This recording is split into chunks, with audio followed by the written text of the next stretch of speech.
Good morning to everyone. Before we will start with our procurement activity, may I call on Madam Josephine Manuel to please lead us to prayer. Let us all start.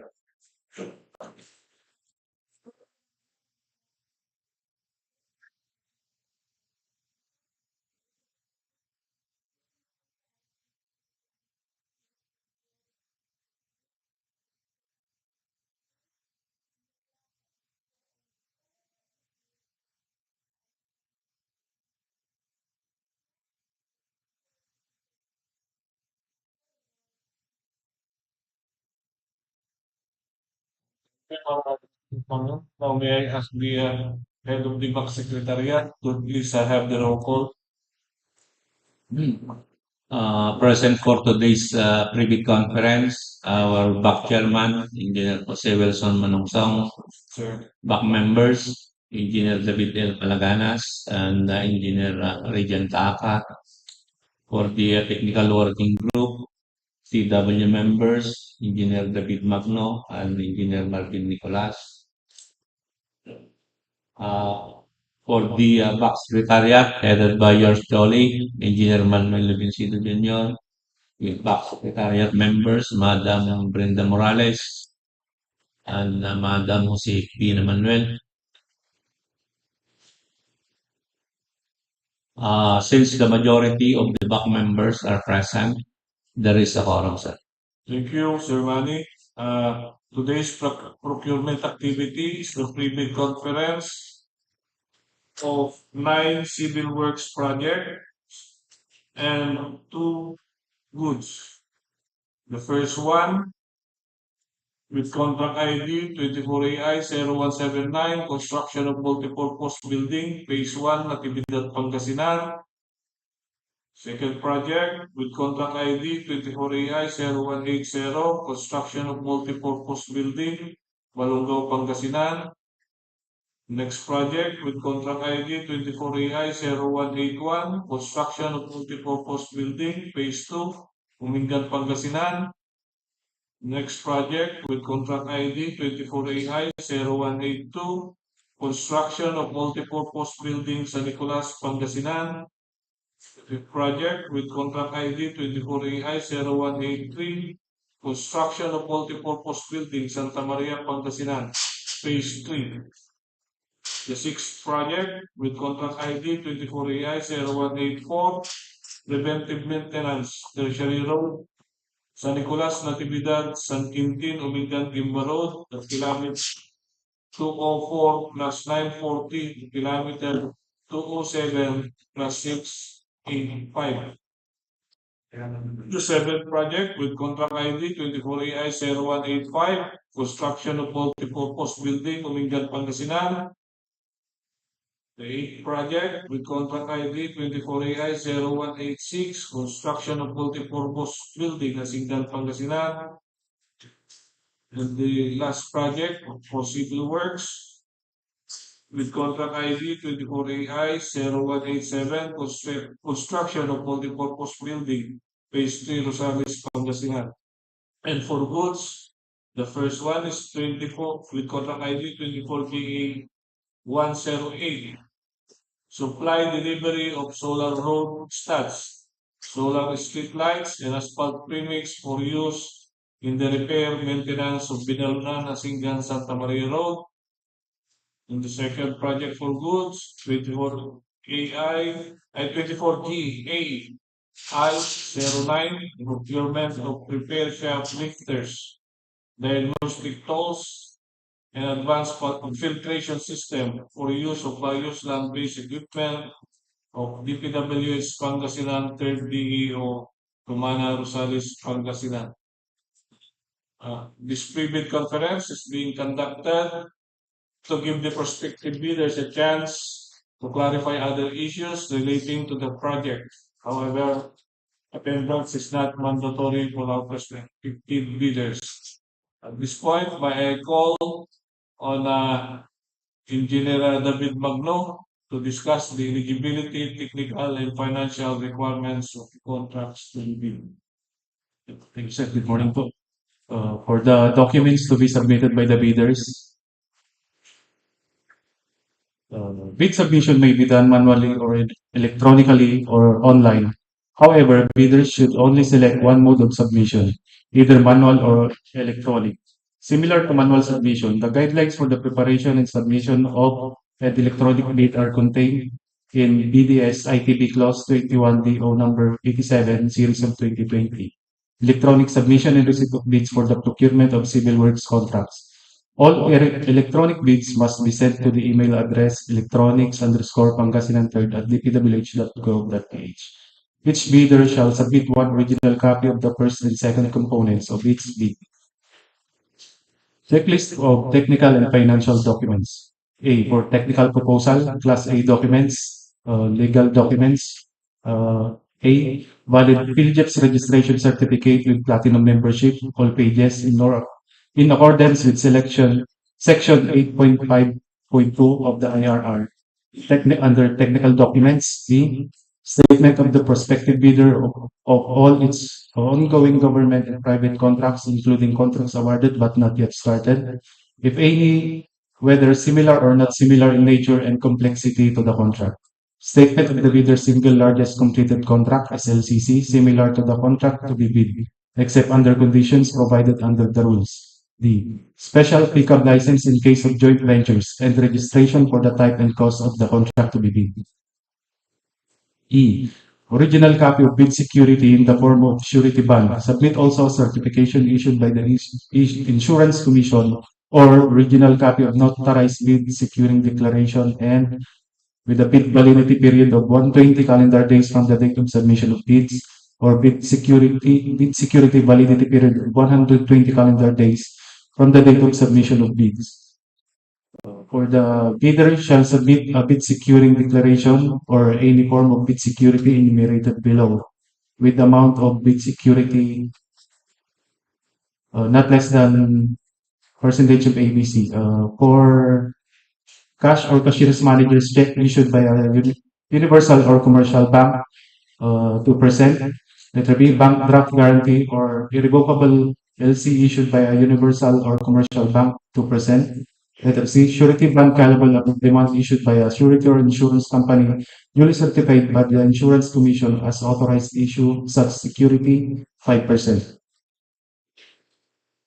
Letter F, project requirements, which shall include the following. Letter A, organizational chart for the contract to be bid. Letter B, list of contractors, key personnel, example, project manager, project engineers, materials engineers, and foreman, to be assigned to the contract to be bid with the complete qualifications and experience date. For the key personnel, such as project manager, project engineer, and foreman, they should have minimum years of similar experience of 5 years. And for the materials engineer, with the similar experience of DPWH accredited materials engineer 1. For letter C, list of contractors and major equipment units which are owned, leased and or under purchase agreement supported by proof of ownership or certification of availability of equipment, lessor or vendor for the duration of the project, as the case may be. And G, original duly signed omnibus sworn statement and the applicable original notarized secretary certificate in case of corporation, partnership, or cooperative, or original special power of attorney of all members of the joint venture giving full power and authority to its officer to sign the OSS and do acts to represent the bidder. For the financial documents, letter H, the prospective bidder's computation of net financial contracting capacity or NFCC. NFCC equals current assets minus current liabilities times 15 minus value of unfinished projects including awarded projects not yet started coinciding with the contract to be bid. For the Class B documents, if applicable, duly signed joint venture agreement in accordance with RA number 4566 and its IRR. In case the joint venture is already in existence, or duly notarized statements from all the potential joint venture partners stating that they will enter into and abide by the provisions of the JVA in instance that the bid is successful. For the financial proposal, J, original of duly signed and accomplished financial bid form and other documentary requirements under RA number 9184. K. Original of duly signed bid prices in the bill of quantities. L. Duly accomplished detailed estimate forms, including a summary sheet indicating the M cash flow by quarter. For the criteria and procedure for detailed evaluation of bids, post-qualification and award, the financial component of the bids of each past bidder shall be evaluated using non-discretionary criteria, including arithmetical corrections for computational errors, and thus determine the correct total calculated bid prices. The BAC shall automatically disqualify any calculated bid prices which exceeds the ABC. The following factors are to be considered in the evaluation of the bid prices. For bid evaluation, completeness, no price in required item equals no complying, indicating a zero or dash free the DOP. All prices are deemed to include all taxes. Bids not addressing or providing all of the required items in the bidding documents, including where applicable BOQ, shall be considered non-responsive. Arithmetical corrections, bid prices in figures versus words prevails. Total price versus unit price per item, unit price prevails. Total price versus actual sum of component times, actual prevails. Unit cost in detailed estimates versus unit cost in BOQ, latter prevails. If above ABC, non-compliant. For the post-qualification, verification of legal documents such as licenses, certificates, permits, non-inclusion in blacklist. For the technical requirements, single largest completed contract, SLCC, similar to the contract. Key personnel with the minimum work experience requirement should be satisfied. Availability and commitment of major construction equipment. Failure of the prospective bidder to state a complete technical description of the pledged equipment and the specific bidder's automatic location, whether owned, leased, or under purchase agreement, shall must result in bidder's automatic post-disqualification for award of contract and forfeiture of its bid security, per DEO number 58 of series of 2012. Performance in ongoing government and private contracts. Negative slippage of at least 15% in any project or negative slippage of at least 10% in each of two or more contracts. Failure of the contractor to commence repair work and complete ongoing contracts in the prescribed data after receipt of the notice of defects and deficiencies. Failure of the contractor to commence repair works on contracts with pending certificates of acceptance in the prescribed date after the receipt of the notice of defects and failures. Substandard quality of works or unsatisfactory performance for contract term and conditions at the same time of inspection. Liquidated damages currently imposed on the contractor. DO number 27, series of 2018. Strict application of RA 9184 in the conduct of the post-qualification of leaders with delayed ongoing contracts with DPWH. Authenticity and correctness of bid security. For the financial requirements, audited financial statements, AFS, especially current assets and liabilities. Up-to-date value of all outstanding or uncompleted works under ongoing and awarded contracts. Updated NFCC versus ABC. Notes on the personnel and equipment requirements of the project. If a proposed key technical personnel is an employee of the bidder and working on another project at the same time of the bidding, the bidders shall submit a certification that 1. The personnel will be pulled out from the ongoing project once the bidders is awarded the contract. Number 2, he or she will be replaced with another person with equal or better qualifications as certified by the head of the implementing office. The bidder may propose a key technical personnel who is not its employee, provided that the said personnel is required to submit a certification that he or she will work for the bidder if it is awarded the contract under bidding. These certifications shall be included in the first envelope of the sealed bid. Also to be verified during the post-qualification is the set of equipment pledged by the bidder. The bidder should specify in the submitted bid the location of the equipment where they can be inspected. If any equipment is not in the specified location, then the bidder shall be post-disqualified. For the contract award, the contract shall be awarded to the bidder whose bid has been determined to be the lowest calculated and responsive bid or LCRB as a result of the detailed evaluation post-qualification conducted. The successful bidder shall be notified through the issuance of notice award with the validity period and must be confirmed by the successful bidder in writing with 10 days upon receipt thereof in accordance with Section 37.2.2 of the 2016 revised IRR of 9184. Common reasons for rejection of bids and ineligibility and post-disqualification of bidder. Failure to submit original copy of the surety bond certificate certified by the Insurance Commission, indicating the name of the project, the procuring entity, and name of contractor. Shorter bid validity and bid security validity period. Overlapping of pledged equipment and committed key technical personnel. Failure to indicate the validity of bid in the bid form. Late submission of bid, failure to submit supporting documents such as certification of availability of equipment, negative slippage in the ongoing projects with negative 15 or more, or negative 10 in each two or more projects. Unsatisfactory CPES rating, incomplete pages of bid documents, technical and financial. Common errors in the submission of bids, authority of the signatory to sign on behalf of the bidder. Single proprietor, signatory should be owner, proprietor only. For the corporation or cooperative, board secretary certificate and board resolution. For joint venture resolution or agreement. For partnership, as indicated in the articles of partnership. Thank you, sir. Thank you, Engineer Magno. To further elaborate or discuss on the project's technical component or aspect, may I call again on Engineer Magno? For the basic contract for the first project with contract ID number 24AI0179 with contract name Construction of Multipurpose Building Phase 1 Natividad Pangasinan. Scope of work or item description, construction of multipurpose building Phase 1, 18 meters by 30 meters covered court, concrete flooring with ramp railing, 0.4 meter elevation from MDL to FFL, with cladding of existing roofing with electrical works with catch basin, storm drainage, and downspouts.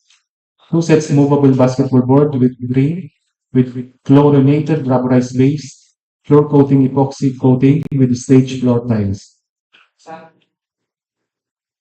To further continue, may I call on Engineer Marvin Nicolas to continue?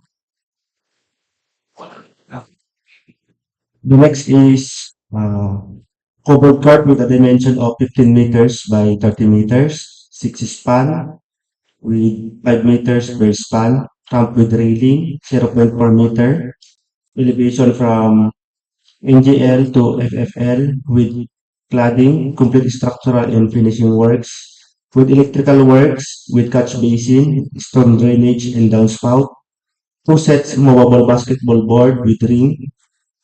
Next is 15 meters by 25 meters covered court with 3 meters wing, 6 span, 5 meters per span.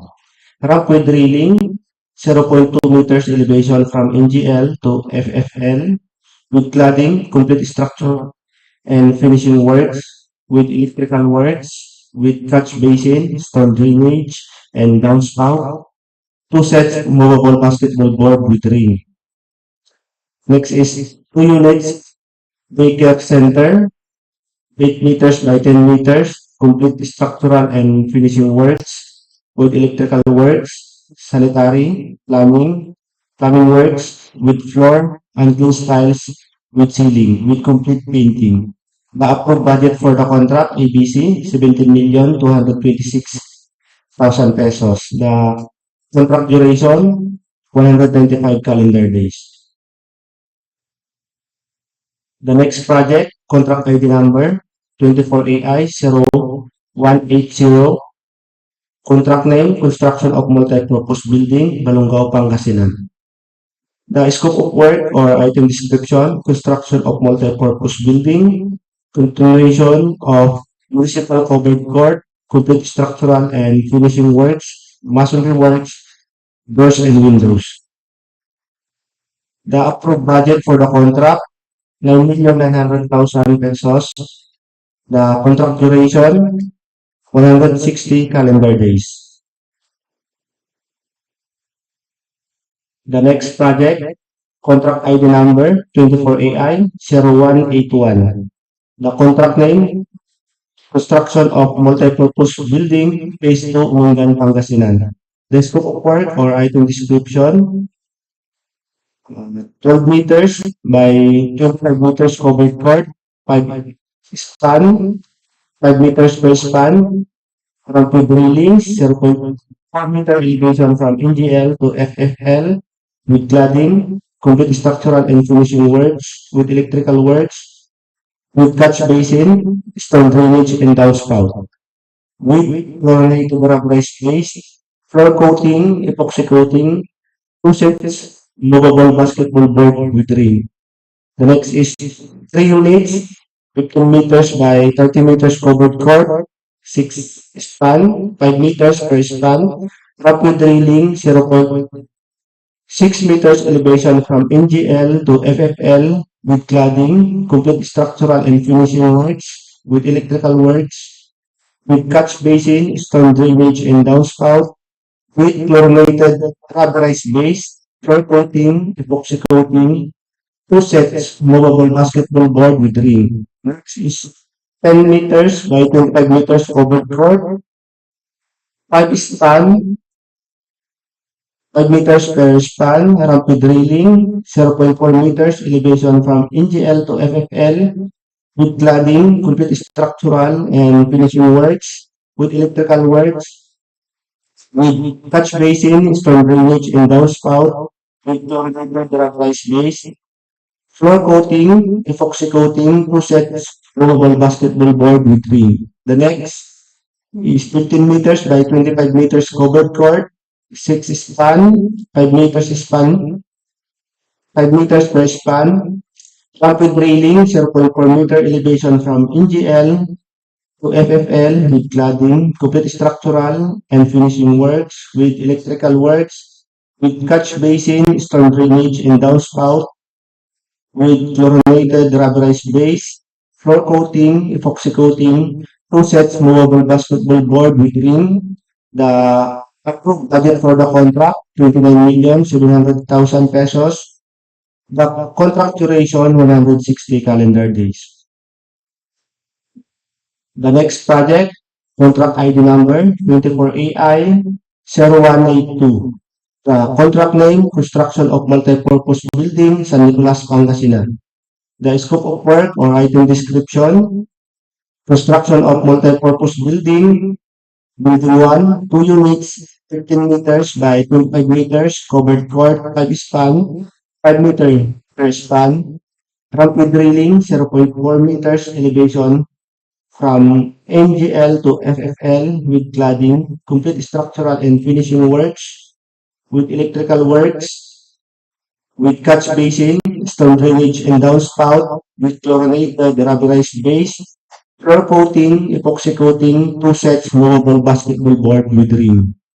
Next is 2 units, 2-story, barangay hall, complete construction of 6 meters by 7 meters, 2-story barangay hall, 0.6 meter elevation from NGL to GFL with complete painting, with complete finishing works, electrical works, sanitary, plumbing works, with floor unplaced tiles at ground floor and second floor, with ceiling at ground floor and second floor. 3 units of 1.5 horsepower of ACU with stainless signages, 2-story public market, 30 meters by 38 meter floor area.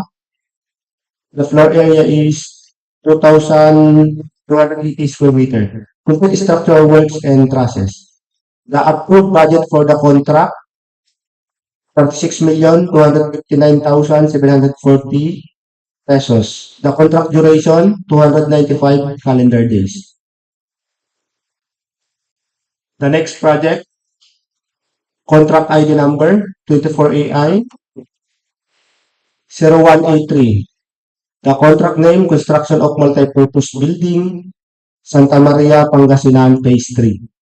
The scope of work and item description, construction of multipurpose building, building 1, 4 units, of 15 meters by 25 meters covered court, 6 span, 5 meters per span. Ramp with railing, 0.4 meter elevation from NGL to FFL, with cladding, complete structural and finishing works, with electrical works, with catch basin, storm drainage, and downspout. 2 sets, movable basketball board, with ring, with removal of structures and obstructions.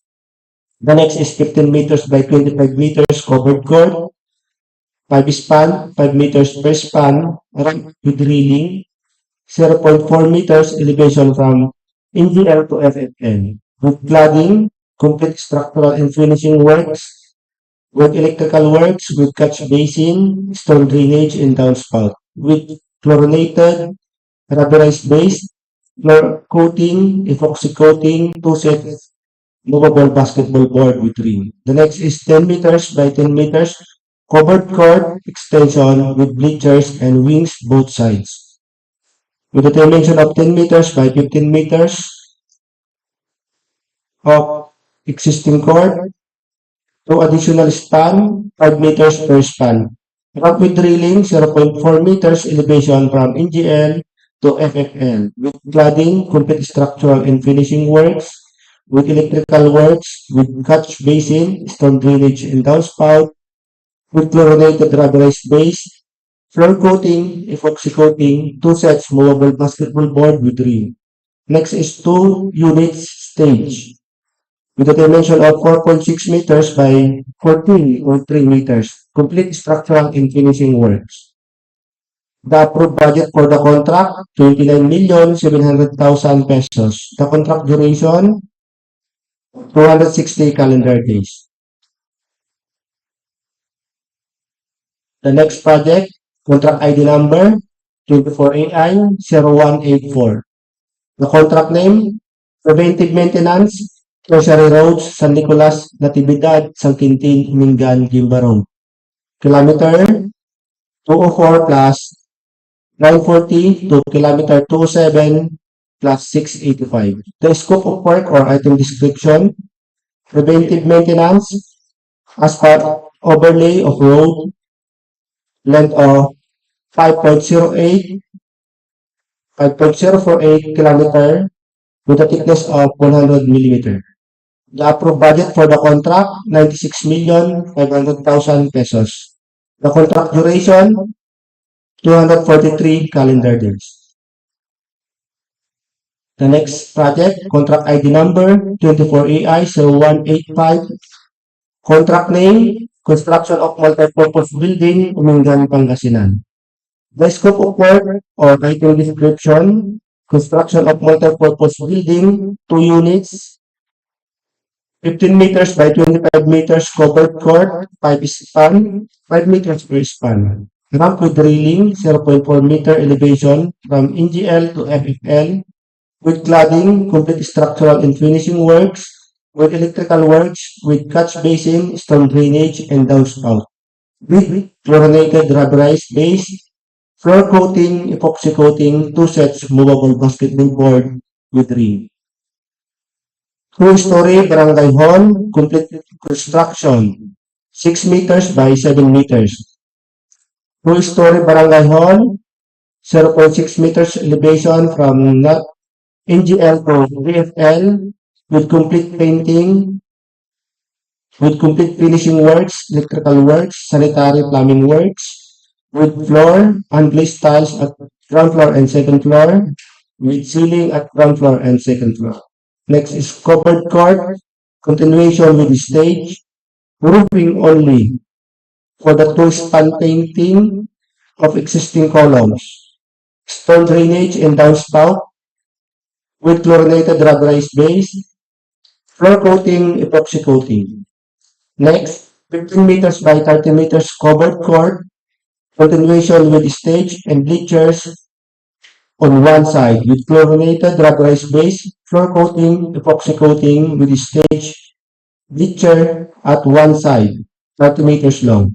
Next is 12 meters by 25 meters covered court, 5 span, 5 meters per span. Ramp with railing, 0.4 meter elevation from NGL to FFL with cladding, complete structural and finishing works with electrical works, with catch basin, storm drainage, and downspout, with chlorinated rubberized base, floor coating, epoxy coating, 2 sets movable basketball board with rim. Next is 15 meters by 30 meters covered court, continuation with stage and bleachers on both sides. Additional 2 span, 5 meters per span. On the existing covered court, storm drainage and downspout with chlorinated rubberized base, floor coating, epoxy coating with stage and bleachers at both sides. 40 meters long. Next is 14 meters by 30 meters. Covered court, 6 span, 5 meters per span. Ramp with drilling, 0.4 meter elevation from NGL to FFL with cladding, complete structural and finishing works, with electrical works, with catch basin, storm drainage, and downspout, with chlorinated rubberized base, floor coating, epoxy coating, 2 sets movable basketball board with rim. The approved budget for the contract, 28,710,000 pesos. The contract duration, 255 calendar days. The next project, contract ID number 24AI0186. Contract name, construction of multipurpose building, Singan, Pangasinan. The scope of work or item description, construction of multipurpose building, 15 meters by 25 meters covered court, 5 span with 5 meters per span. Ramp with drilling, 0.4 meter elevation from NGL to FFL with cladding, complete structural and finishing work, with electrical works, with catch basin, storm drainage, and downspout, with chlorinated rubberized base, floor coating, epoxy coating, 2 sets movable basketball board with rim. The next is 12 meters by 5 meter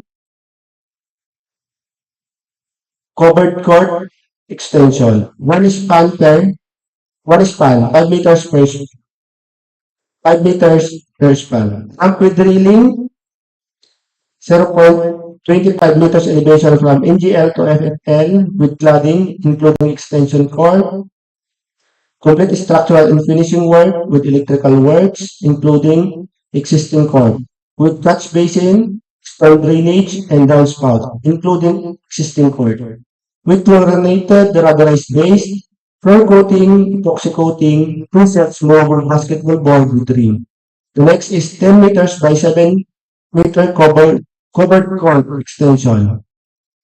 1 span, 7 meter per span. Ramp with drilling, flooring of 10 meters by 27 meters, 0.4 meter elevation from NGL to FFL with cladding, including existing court. Complete structural and finishing works with electrical works, including existing court, with catch basin, storm drainage, and downspout, including existing court. 2 sets movable basketball board with rim. Next is 20 meters by 30 meters covered court extension with 3 meter wings and bleachers both sides. 6 span, 5 meters per span. Ramp with drilling, 0.6 meter elevation from NGL to FFL with cladding, complete structural and finishing works with electrical works, with catch basin, storm drainage, and downspout. 2 sets movable basketball board with rim, with chlorinated rubberized base, floor coating, epoxy coating with stage. Next is 2 units, 2-story barangay home, complete construction with a dimension of 6 meters by 7 meters, 2-story barangay home, 0.6 meters elevation from NGL to FFL with complete painting, with complete finishing works, with electrical works, sanitary plumbing works, with floor, unglazed tiles at ground floor and second floor, with ceiling at ground floor and second floor, 3 units of 1.5 horsepower ECU, each stainless signages. Continuation of 2-story building, complete structural and finishing works, with complete painting, with complete finishing works, with electrical works, sanitary, plumbing works, with floor and glazed tiles, with ceiling, with 1.5 horsepower ECU stainless signages.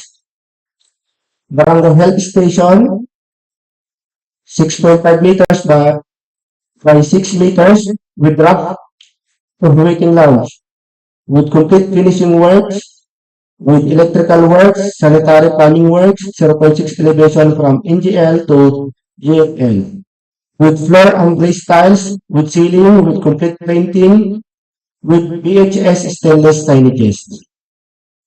Next is senior citizen, 6.5 by 6 meters with rack and waiting lounge, with complete finishing works, electrical works, sanitary plumbing works, 0.6 meters elevation from NGL to GFL, with floor and glazed tiles, with ceiling, with complete painting, with DHS stainless signages. The approved budget for the contract, 38,214,000 pesos. The contract duration, 300 calendar days. The next project, contract ID number 24AI0187, contract name, construction of multi-purpose building, Phase 3, Rosales, Pangasinan. By scope of work or IO description, construction of multi-purpose building, 2-story building, complete construction of 6 meters by 7 meters, 0.4 meter elevation from NGL to GFL with complete painting, with complete finishing works, electrical works, sanitary, plumbing works, with floor and glazed tiles at ground floor and second floor, with ceiling at ground floor and second floor. The approved budget for the contract, 5,346,000 pesos. The contract duration, 120 calendar days. The receipt and opening of bids for the project ID number 24AI0179, 24AI0180, 24AI0181, 24AI0182, 24AI0183 on April 1, 2024. And 24, the project 24AI0184, 24AI0185, 24AI0186, and 24AI0187 on April 2, 2024 at BAC Conference Room, Tumana, Rosales, Pangasinan, 9:30 AM. For the DPWH bid portal, electronic bids _Pangasinan 3rd at dpwh.gov.ph. For live stream YouTube account, https://www.youtube.com/Pangasinan-3rd That's all. Thank you. For goods,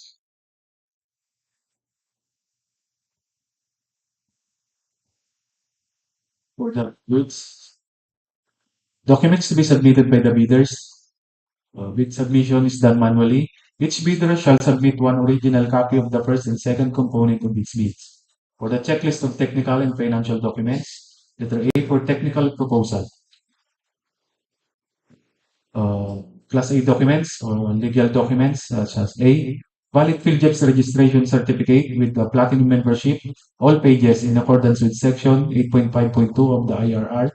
For the technical documents, letter B, statement of the prospective bidder of all its ongoing government and private contracts, including contracts awarded but not yet started, if any, whether similar or not similar in nature and complexity to the contract to be bid. And C, statement of the bidder's single largest completed contract, SLCC, similar to the contract to be bid, except under conditions to be provided under the rules. And letter D, original copy of bid security, if in the form of Safety bond, submit also a certification issued by the Insurance Commission or original copy of notarized bid securing declaration. Bid validity should have 120 calendar days from the date of submission of bids. Bid security validity period of 120 calendar days from the date of submission of bids.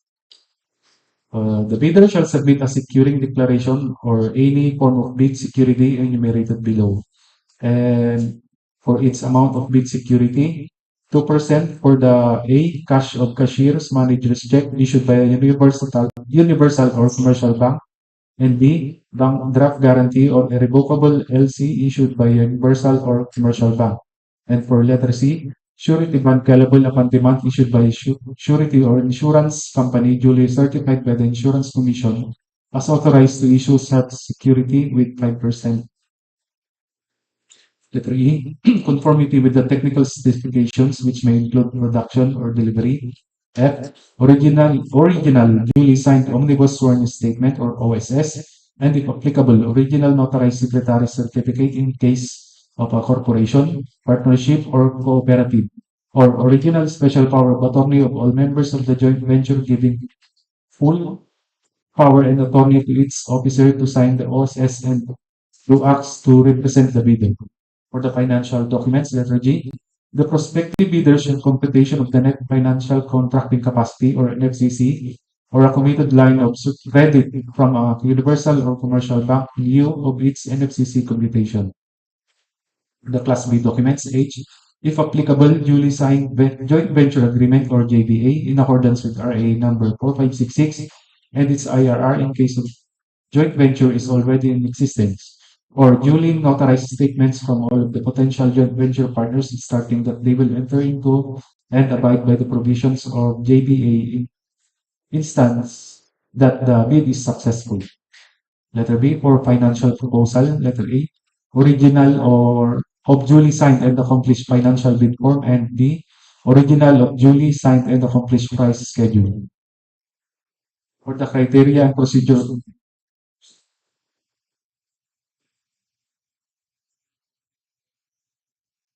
that's one, sir. Thank you. General Magno, please discuss the details of the goods. So, the details for the project, contract ID number 24GI GAI08. The contract name, supply delivery of solar road studs, solar street lights, and asphalt premix for use in the repair maintenance of Binalonan-Asingan-Santa Maria. The scope of work and for item description, internally illuminated solar pavement labeled marker stud. The approved budget for the contract, 4,999,800 pesos. Contract duration, 15 calendar days.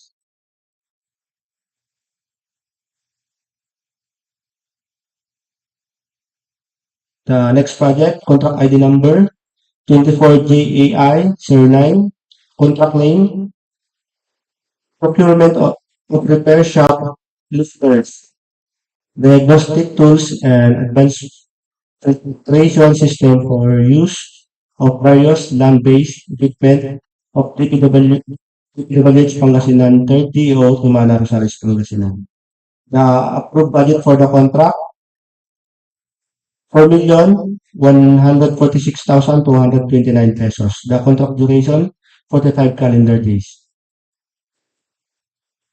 For receipt and opening of bids, March 27, 2024, 9:30 a.m. at DPWH Conference Room. For live stream and for YouTube account, https://www.youtube.com/Pangasinan-3DEO.